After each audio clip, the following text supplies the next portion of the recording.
Hi, welcome to episode 15, the keyboard in C major. So when I'm talking about the keyboard, I'm talking about the keyboard like on a piano or like on an organ or harpsichord or any kind of keyboard instrument. I'm going to draw one, and while I draw it, I'll talk about it. So the keyboard as we know it came pretty late in our development of our ideas about musical pitch. Most of the ideas we have about pitch and scales and intervals and even rhythm well predated a keyboard that looked anything like this. Lots of the music that you hear that is on keyboard was on a keyboard that was very different from what we have today. Even ones that look similar, even things with the same name, like you go listen to a Beethoven piano sonata, the keyboard Beethoven used, though called a piano, was a lot different than our pianos of today. This is what a keyboard looks like. It has a set of white keys and a set of black keys. And again, historically, it hasn't always been like that. In fact, a lot of old harpsichords, you'll find the exact opposite color scheme. It's kind of cool looking. Okay. A keyboard, because it got invented after we came up with most of our ideas about pitch, kind of encodes those ideas visually and physically in just such a great way that a keyboard remains, from like its first invention, just a great lingua franca of music. Even if you're not a keyboard player, trust me, it pays to at least be able to sit down and plunk out some notes on one of those things, or at least be able to use it to visualize notes. It just helps a whole lot, especially with when you're learning scales and when you're learning about different kinds of keys. And since we're talking about a keyboard, let's be clear. It's really hard to keep track sometimes of what I mean by key. A key can be like a key on a piano. Let's just call it a button. Which button to push on a piano. But a key can also mean the set of pitch classes. Remember pitch class like C's or D's or E's or F's. A set of pitch classes of some music. Kind of almost synonymous with the idea of a scale. And especially with what we're talking about today, which is major scales. Music is not made out of all these notes. Not conceptually, not most music. Music is usually made out of a subset of the notes on a keyboard. And it's usually made out of a subset of those notes we call a scale and sometimes call a key. And I don't mean to say there's never any notes outside the key. And I don't mean to say it can't change keys. And I don't mean to say there's not a lot of music that doesn't really have a key. But by and large, the music we know is in a key. And it's in either a major or minor scale. And the minor scale itself conceptually kind of derives from the major scale. So we start by learning the major scale. So today, when I say key, I'm usually going to be talking about this second definition of key. So don't get confused. I'll be really clear if I mean key as in a key on the piano. On a piano, you can see there's sets of 2 and 3 black keys. Oops, that's this key as a button key. I just said I wasn't going to say it, and then I did. There's sets of 2 of them and sets of 3 of them, all the way up and down the keyboard. And anytime you're right to the left of a set of 2, there would be another set of 2 here, you've got yourself a C. And the rest is really easy to remember because it's just the alphabet. The music alphabet, though, so when we get to G, we start over. C, D, E, F, G, A, B. C is kind of a central note. C major is kind of the way a piano is organized. C major is kind of encoded into the keyboard. If you remember last time we were talking about the set of whole and half steps in C major. Let me write them out down here. So if we're going C, D, E, F, G, A, B, C, then in solfege, that's our do, re, mi, fa, sol, la, ti, do. So if we want to play a C major scale, all we have to do is play all the white keys from C to C. And it'll automatically give us our whole, half, whole, half that we talked about last time. You can see these whole and half steps on the keyboard. From C to D is a whole step, and you can see that it skipped this note in between. Sneak preview, we could call that note C sharp, we could call that note D flat. A lot of these notes on a piano have more than one name. Weird, right? But C to D is a whole step. D to E is a whole step because we skipped the black key. E to F has nothing to skip. So you can almost think like C to D, we had to move 2 spaces, like boing, boing. And D to E, boing, boing. Whereas E just went 1 space. So E to F is what we call a half step. And then if you look again, they're all whole steps until B to C. And if you remember, when we were talking about tendency tones, in the key of C, F really wants to go to E, and B really wants to go to C. That is, a T, the leading tone, wants to go to Do, and Fas want to go down to Mies.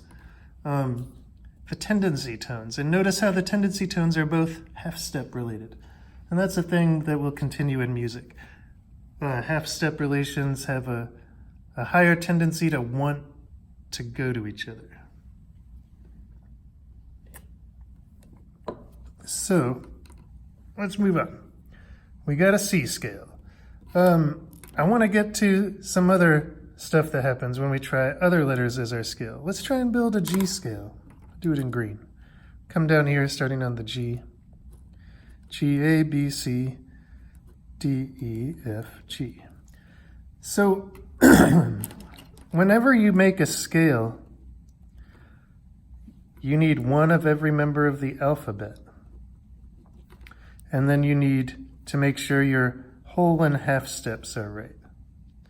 They have to go whole, half, whole, half on the way up. That's it. That's how you make any scale.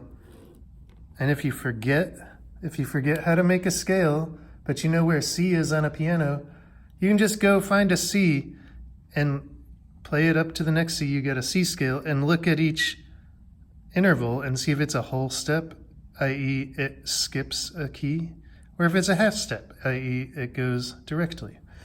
And if we go look at that in terms of this G scale, this is a C major scale, this is a G major scale, we're going to find that one of the steps is wrong. We got a whole, half, whole, half, whole. Actually, 2 of the steps are wrong. If we actually tried to sing this, I'm not sure if this is a G, but let's say this is a G. Do, re, mi, fa, sol, la, te, do. Notice I said te instead of T. It's because that's what we call a lowered T. This F is wrong. We have to change it. How do we make from E to F be a whole step instead of a half step? Let's go look at the keyboard. We're going to have to go to this black key, right? 1, 2. And then that also fixes the last step. And I'm going to tell you right now, we call the note right there F sharp.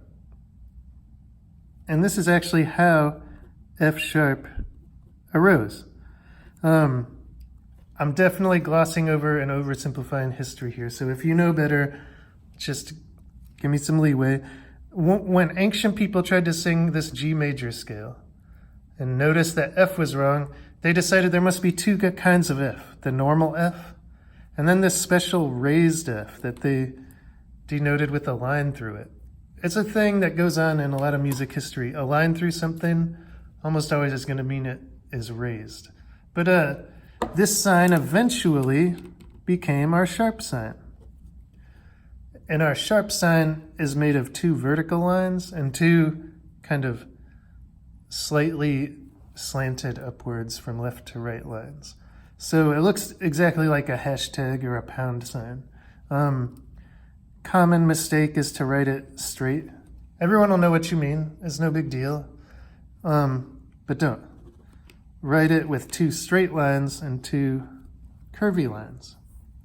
And in the olden days, they would just write this, and it meant F sharp.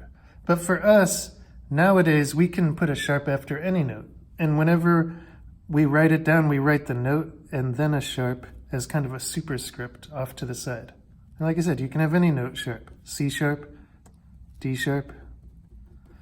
You can even have B sharp. And if you go look at B sharp, that would be B, just moved up a half step.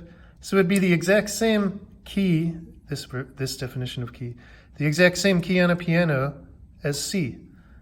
And it's one of the oddities of music theory that drives beginner students crazy. There is a difference between a B sharp and a C. That's a little ways away. Let's talk about one more scale. Let's talk about an F major scale. F major scale, you're going to be in pink. An F major scale needs one of every alphabet. So an F, a G, an A, a B, a C, a D, an E, and an F. And then again, we have to make sure our whole and half steps are right. So if we look at these whole and half steps, we got whole, whole, whole. That was supposed to be a half. That was supposed to be a whole. So this whole area is kind of messed up. Whole, whole, half. Then the rest is right. So again, we're going to have to make an adjustment, just like we did with the G scale. And again, oversimplification of history, but these two keys are where we first started getting the idea of adjusting notes up and down. And just like this F had to get raised, and so they wrote this weird version of an F that eventually became a sharp symbol. If we look at our F scale, if we want to make this be a half step between mi and fa, do, re, mi, fa, we have to use this note. Now, I know you might be thinking it's A sharp, but don't forget, scales need one of every alphabet letter. That'll make sense later. So we can't call it A sharp, we call it B flat. And in the old days, they ended up just thinking of, just like how F, there was 2 versions of F, the regular F and the raised F with a slash through it. They ended up having 2 versions of B, and they called them the hard B and the soft B. So the normal version of B, they wrote like a box. And the soft version, or the lowered version, they wrote with a rounded part. This sign kind of became our natural sign later. And this rounded B became our flat sign. Our flat sign looks like a lowercase b, but there's a little tilt upwards to the round part. And I have once again drawn this natural sign isn't very well written. It should, just like the sharp sign, have an upward tilt to its middle box. A natural sign just means not sharp or flat. A flat sign means lowered, just like a sharp sign means raised. And so in today's world, we would call this note B flat. And just like with a sharp, you write a flat as a superscript after the note. Interesting continuation of this history. These 2 signs, like I said, in today's language, the thing they used to write as this square B, we would call just a B natural, or just a B. And the thing they used to write as this round B, we would call a B flat. But in Germany and in some German-speaking languages, they continued to use these 2 different kinds of Bs. And then this B gradually turned into this, and it lost its bottom line. And since it looks kind of like an H, people just started calling it H. And so in Germany, they still call B flat B, and they call B natural H. And in fact, that makes you be able to spell out Bach's name in music, which Bach did all the time. We'll get into it later. Anyhow, there you go. C major, F major, G major, the keyboard, whole and half step scales. Goodbye.